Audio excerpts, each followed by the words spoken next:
Sur le point à laquelle que vous m'avez demandé, le viol à laquelle qu'on m'a mis, moi je n'ai jamais fait de viol et je n'ai jamais violé quelqu'un. Mais Monsieur le Président, je ne peux que vous expliquer 3 grandes lignes. La première est de 2 parts de l'escadron numéro 1, 8h30, à l'arrivée à 10h, et 2 parts à 10h30 pour le haut commandement, à retour à l'escadron mobile numéro 1. Et dernier paragraphe, c'est de 2 parts de l'escadron numéro 1, arrivé ce mois vers les 17h, jusqu'à ce lendemain matin où je me suis rendu dans le domicile de celle qui a dit que elle est violée par moi, qui est Asatouba, qui n'ont pas Asatoubari. Monsieur le Président, ce jour, l'escadron tout entièrement est parti pour le maintien d'ordre. Nous sommes arrivés au Gamal, à la grande porte. On n'a pas pu passer. Nous sommes revenus. Le quartier qui est en face, les jeunes qui étaient là, ils sont sortis réceptionner l'escadron avec jet de pierre. Il y a eu même des véhicules de parapluies qui étaient endommagés, voire même le véhicule où j'étais même. Mes amis Tamba, que je mentionne ici, étaient blessés. Le banc où on était s'est gâté. Le chef a donné l'ordre de se retourner. On a fait massacrer jusqu'au sein de Kankamaye. Kankamaye, le chef a donné l'ordre de se retourner, aller changer le banc et celui qui est blessé de le déposer et changer et se retourner. Voilà, avec le commandant de peloton au jour, nous sommes venus changer le banc. On s'est retourné, on a trouvé que les 2 pick-up a déjà percé, sont arrêtés là, au goudron. C'est ainsi que nous sommes arrivés avec le commandant de peloton. La zip où j'étais garé, où j'étais embarqué du moins, est venu stationner en face de la station Total. J'étais dedans ce jour. Parce qu'ici, il faut dire la vérité. Rien que ça. J'étais le seul qui disposait ce jour les FLG. Seul dans l'escadron. C'était le seul FLG qui était là. Fusil lance-grenadier. Seul. J'étais arrêté au beau milieu comme ça. En faisant face aux foules qui venaient vers Amdalaï. Et la foule était juste au niveau de la plaque. Quand tu quittes Amdalaï avant d'arriver au stade, la foule était arrêtée là-bas. Nous nous sommes arrêtés juste en face de la station Total. Ça, c'était 10h. Entre 10h et 10h30, les jets de pierre ont commencé. Ils ont lancé. C'est moi-même qui a dit le commandant, les jets de pierre ont commencé. Le commandant il s'est référé. Il dit laissez tranquille. Les amis étaient là, regroupés sur la plaque, parce que c'était la première expérience de la maintien d'ordre. On était nouvellement sortis de l'école. Nouvellement sortis. Tout le monde était regroupé. Tout le monde, il n'y avait même pas de dispositif. Dans ça, quand il y a eu beaucoup de jets de pierre, l'ordre est venu de lancer une gage. Ce seul gaz que le commandant a donné l'ordre, que j'ai lancé, le FLG s'est calé en progressant vers la foule, et le FLG s'est calé, ça n'a plus fonctionné. Le commandant même a crié sur moi. Je te dis de lancer, j'ai dit mon commandant, c'est calé. Il dit si tu ne sais pas tirer, descends. Je dis c'est calé. Nous sommes retournés encore jusqu'à là où on était position initiale. Il est descendu dans la cabine. Il est venu récupérer lui-même le FLG. Il a regardé. Ça ne fonctionne plus. Il dit alors restons ici et que personne ne descend. C'est lui qui descend, surtout toi le tireur de FLG. Si un gaz se perd dans la caisse, tu seras responsable. Parce que ne restez pas sans savoir que le FLG ne monte que sur un commandement. Et il descend que sur un commandement. Et il lance que les gars sur un commandement. Il ne lance pas parce qu'il veut lancer, non. Nous sommes restés. Donc, à travers des seuls gaz qui étaient tirés, il y a eu échauffourée. Il y a eu panique. La police était sous l'esplanade, qui ont tiré 2 fois leur comment dire, Cougar. L'atonement de Cougar, quand tu entends, tu vas du presque que c'est une bazooka qui a envoyé maintenant des toy-balls complètement. Parce que vers l'axe Farmaguiné, il y avait des tas de monde ce jour qui veut accéder dans la cour. Et ceux qui venaient dans l'Amdallah, ils veulent accéder dans la cour. Mais depuis que cela est tiré, ceux qui sont dans la cour maintenant vers sortie, on ne comprenait même pas. Ce jour-là, peut-être si celle-là va m'entendre ici, ou c'est l'homme, il peut se porter témoin.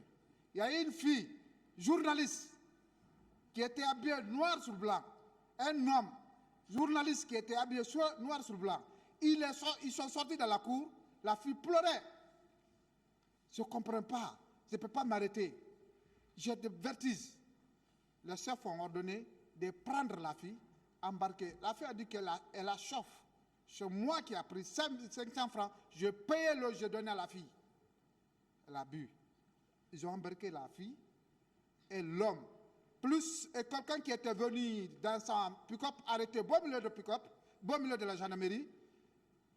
On l'a débarqué, on l'a mis dans la pick-up. Ordre a été donné de les envoyer au haut commandement.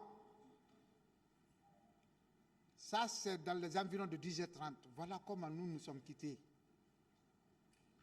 Voilà comment nous sommes quittés. Et en quittant, on a emprunté la corniche.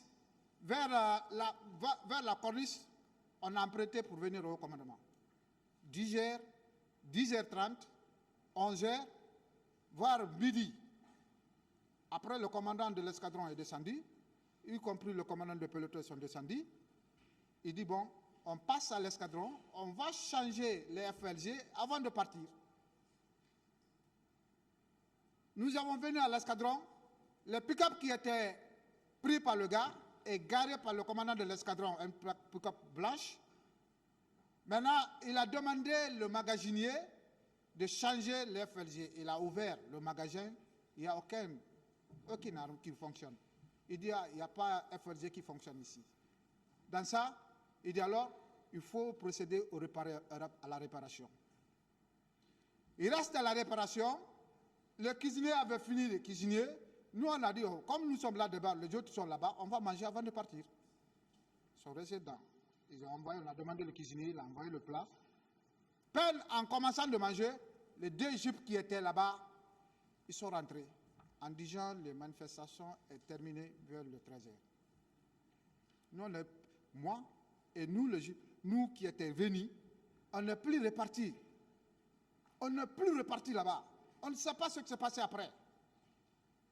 C'est resté jusqu'à vers les 16h, 17h. Je suis rentré chez moi. Mon ex-maîtresse, donc je mentionne ici, Mariam Diallo Mina, est partie chez moi. Elle me dit que sa tante l'a dit que je l'ai frappée. J'ai dit, moi, j'ai dit, quelle tante? Elle dit, assis. J'ai dit, assis. Il dit, celle qui était partie accompagner tante Lama le jour de notre désaccord. J'ai dit, ah, ok, j'ai dit, tante noire là. Je dis, est-ce que je le connais? Il dit, où est le tante noire? J'ai dit, ok. J'ai dit, néanmoins, aujourd'hui, je suis fatigué. Je ne peux pas partir. Mais néanmoins, la façon dont il m'a vu là, demain, je me rendrai là-bas avant de partir au travail. Je dis d'accord.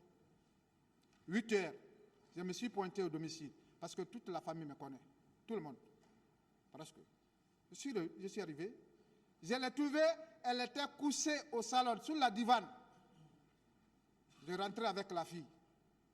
Je l'ai réveillée. Je dis, madame, bonjour. Je dis, ça va? Elle dit, ça va. Je dis, tu m'excuses très fort du fait que je t'ai dérangé.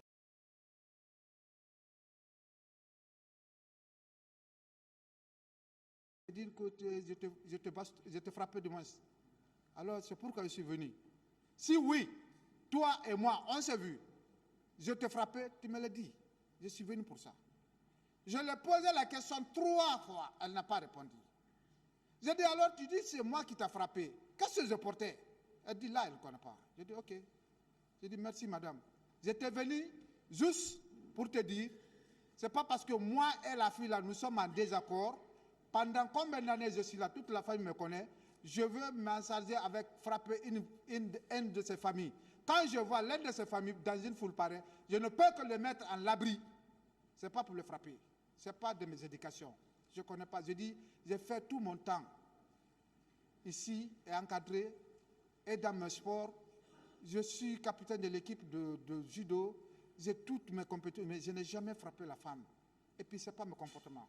Et puis aussi, la gendarmerie, on ne m'a jamais dit ça. Je dis, ce n'est pas parce que moi, ici, avec celle-là, je vais faire ça. Ce n'est pas mes habitudes. Je dis, j'étais venu juste pour vous dire cela. Et je suis parti. Pour moi, c'est fini. À mes fort étonnement, le 30 avril 2013, après mon mariage, parce que je me suis marié en 2012. Je me suis marié en 2012, le mois là, je vais avoir 11 ans de mariage.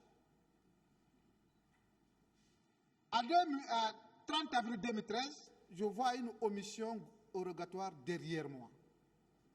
D'ailleurs, avant que je recevoie ça, c'est mon commandant, le même commandant de peloton, parce qu'on était tous derrière, bon, ce monsieur, je me réserve de mentionner son nom, on était son garde. Il m'appelle 9h, allez où tu es où? Je dis, je suis à la maison. Va te présenter à PM3. Je dis, ah mais il y a quoi? Non, va, le général est informé. Je dis, ah, le général est informé. Je dis, mais il s'agit quoi? Il dit, non, va seulement, arriver là-bas, tu vas m'informer. Au bout de 5 minutes, il y a plus de 10 appels. Jusqu'à ma femme, maman, dit, ah, mais qu'est-ce qui ne va pas? Je dis, vraiment, je ne connais pas. Je dis, c'est ça qui me dit de partir se présenter chez Gabriel. Je dis, d'accord. Je dis, bon, prends l'enfant. Mon enfant avait 6 mois. Aujourd'hui, il a 10 ans. Il fait la 6e année. Je dis, prends l'enfant, on va aller, je vais te déposer sur ma mère, je vais continuer. Elle a pris l'enfant, elle s'est embarquée, je l'ai déposé à Fia, je continue sur Gabriel. Arrivé sur Gabriel, je ne trouve pas Gabriel. Je le rappelle, même au commandant, je dis, ah, Gabriel n'est pas là. Il dit, attends, il a appelé Gabriel au téléphone. Gabriel m'a rappelé, j'étais dans la cour de PM3. Il dit, va voir tes promotionnaires sont là-bas, Yatara et Bangoura. Je suis venu les voir. J'ai dit, ah, le commandant dit de venir le voir. Il dit, ah, c'est toi? Il dit, non, c'est pas toi. Je dis, mais comment? Il dit, mais c'est que nous, on l'a reçu ici, c'est pas ça. Nous, on te connaît, c'est pas ça. J'ai dit, ah, mais il s'agit de quoi? Il dit, non, attends. Ils étaient là, plus de 4. Ils se demandaient, qu'est-ce qu'il faut faire? J'ai dit, mais écoutez, vous avez reçu l'instruction, si c'est moi, il faut le faire. Après, ils ont tourné la feuille. Il dit, bon, on a reçu une omission rogatoire. Venant du tribunal, soi-disant, tu es reproché coups et blessures, viol. J'ai dit, moi. J'ai dit, moi. J'ai dit, mais qui a envoyé ça? Il dit, bon, on va te poser la question. Le 28, vous êtes là, j'ai dit, tout l'escadron était là. Tout le monde, moyennant les commandants de l'escadron Adugène. Mais tout le reste était là. Il dit, pardon, parce que je tousse. Je m'excuse. J'ai dit, tout le monde était là. J'ai dit, mais qui a envoyé ça? Après, on m'a dit que le juge dit de ne pas dévoiler le nom de la dame pour une mesure de sécurité. J'ai dit, d'accord. J'ai dit, j'accepte. On m'a dit, le 27, je dis, le 27, le peloton a passé la nuit de garde. PI, peloton d'intervention rapide. On a passé la nuit de garde. C'était le chef de poste ce jour. J'ai dit, mais le 28, on était tous ici, tout le monde. Après, la façon dont je vous ai expliqué comme ça, je l'ai expliqué comme ça, texte. On fait l'audition. Après, Gabriel me dit, bon, aujourd'hui c'est des jours fériés, va, demain tu viens. Je dis, d'accord. Je viens pour un compte rendu au camp Samori. Je suis à la porte juste. Il me rappelle au téléphone, tu es où? Je suis tout prêt. Il dit, bon, viens, le juge m'a dit de te déposer. Je dis, d'accord, je viens. Je suis monté à l'étage au ministère pour rendre compte. Je regardais, il n'y a personne. J'ai appelé le même commandant. J'ai dit, mon commandant, le Gabriel dit de venir, il va me rendre à la justice. Il dit, ok, viens, on va se rencontrer au PM3. Je viens au PM3. J'étais là, moi et mon ami Yatara. On a fait plus d'1 heure de temps. On le rappelle. J'ai dit, mon commandant, ah, c'est à vous on attend. Il dit, non. Il n'a pas répondu qu'il y a l'embouteillage. J'ai en train de faire des achats pour qui est. Quand on voit c'est 17h30, on a dit bon. Moi-même, j'ai dit à Yatara, j'ai dit prends ta voiture, je vais prendre ma voiture et on va aller. Parce que c'est la première fois dans ma vie de venir à la justice. C'est la première fois dans ma vie d'avoir quelconque plainte, la première fois d'avoir l'emprisonnement 9 ans. Depuis que je me suis connu, je n'ai jamais fait. Même la discussion avec quelqu'un, je n'ai jamais fait. Nous sommes venus à la justice, nous sommes rentrés, j'ai pris la clé de ma voiture, j'ai donné à mon ami, ils sont parés. Et nous sommes rentrés trouver le juge Diawara, doyen des juges. Nous sommes arrêtés, il dit bon, c'est Aliou. Ah, c'est Aliou? Ah, ok. Ah, c'est bon. Il a commencé à remplir le mandat. J'ai dit, ah, monsieur le juge, je crois, si quelqu'un vient d'abord, avant de le mettre quoi que ce soit, vous lui demandez. Il me dit non, que lui, ce n'est pas son problème. Lui, c'est une simple juge d'instruction et ce n'est pas son problème. Il n'est pas les juges là-bas. J'ai dit d'accord, j'accepte. Il a mis le mandat. C'est à partir de la justice, il a demandé à son secrétaire quel est le cas le plus houlous à la maison centrale. Son secrétaire l'a dit, C5, condamné. C5. Je me rappelle très bien ce jour. Quand il a dit, j'ai dit d'accord. Il a mis, je suis venu, je rentré à la maison centrale. Ce jour-là, c'est le régisseur adjoint actuel qui m'a reçu, qui m'a conduit à C5. Et je remercie Dieu. Ainsi, j'ai eu un avocat qui est Tenenke, qui est venu me s'enquérir. Après, j'ai expliqué, elle s'est battue. Après, avant qu'elle vienne d'abord, entre parenthèses, je m'excuse très fort, les juges d'Avra sont venus pour la première audition. Il est venu me demander si tu es un avocat. Je dis, je n'ai pas d'un avocat. Il dit, ah, les règles voudraient qu'avant qu'on t'auditionne, que tu sois un avocat. Je dis, ah, je ne suis pas de la matière. Vous êtes mieux placé à connaître. Si vous pouvez faire, il n'y a pas de problème. C'est un avocat, si ça ne se pose, il n'y a pas de problème. Mais si ça pose des problèmes, alors on n'a pas un avocat. Ah, en tout cas, il voudrait avoir un avocat. Je dis, alors trouvez-le. Il dit, mais on peut le faire aussi sans avocat. J'ai dit, ok, si ça ne pose rien, pose-le. On a fait la première audition avec Ziz Diawara. Mais même celle qui faisait la saisie, elle n'était pas compétente à l'ordinateur. Parce que la première saisie qu'elle avait, elle a déchiré. Quand elle a fini, ils sont sortis. J'ai dit maintenant, juge Diawara, quand est-ce maintenant le jugement va voir? Parce que moi, je ne m'attendais pas, ça va prendre l'antenne comme ça. Il dit, ah, un à laquelle que Dieu voudra, ça serait fait. Je dis merci. Je remercie. C'est elle que maintenant, elle s'est battue jusqu'à y a la confrontation entre moi et la dame. Devant le juge Suleiman. Et là, Suleiman Ba. Ils sont venus faire la confrontation avec la dame. On m'a posé la question devant son avocat qui est là. Elle a posé beaucoup de questions. J'ai rectifié d'abord les noms qu'ils ont envoyés. Parce qu'eux, ils ont mis Aliou Keita. J'ai dit, moi, ce n'est pas Aliou Keita. Moi, c'est Mamadou Aliou Keita. Ce jour. Après, dans l'omission rogatoire, il y a Aïssatou Ba. Dans la confrontation, il y a Aïssatou Ba. Dans l'omission rogatoire, il y a Aïssatou Bari. La confrontation, il y a Aïssatou Ba. Le juge Suleiman s'est dit, ah, je ne comprends pas. Il dit d'abord, il n'y a même pas de plainte. Son avocat dit, bouche à l'oreille, que c'est eux qui ont fait le dossier. Il dit, ah bon? Il dit, d'accord. On l'a demandé, tu as fait la visite de viol? Elle dit non. On l'a demandé, tu t'es déclaré violée? Elle dit non, qu'elle n'a pas fait, qu'elle ne s'est pas déclarée. Il dit, mais comment est-ce que alors tu peux dire que tu es violée? Même l'acte de le certificat de médical qui est venu, ce n'est pas mentionné viol. Elle est dossier fourni, donc elle est fournie. J'ai vu les photos qui est venue. Elle se sert d'une cicatrice depuis 1900 combien? Quand c'est sur ça qu'on l'a poignardée. Elle a seulement dit. Continuez. Le Elage a dit, ok, pour tout problème, le tribunal appréciera. Nous sommes sortis. Teninque s'est bâti sur tous les points afin d'obtenir une liberté provisoire, mais impossible. Mise à la disposition, impossible. On le dit comme c'est un dossier commun, qu'on ne peut pas me laisser partir, que j'attends jusqu'à le jour du jugement. Voilà, c'est ce jour-là qui est arrivé aujourd'hui.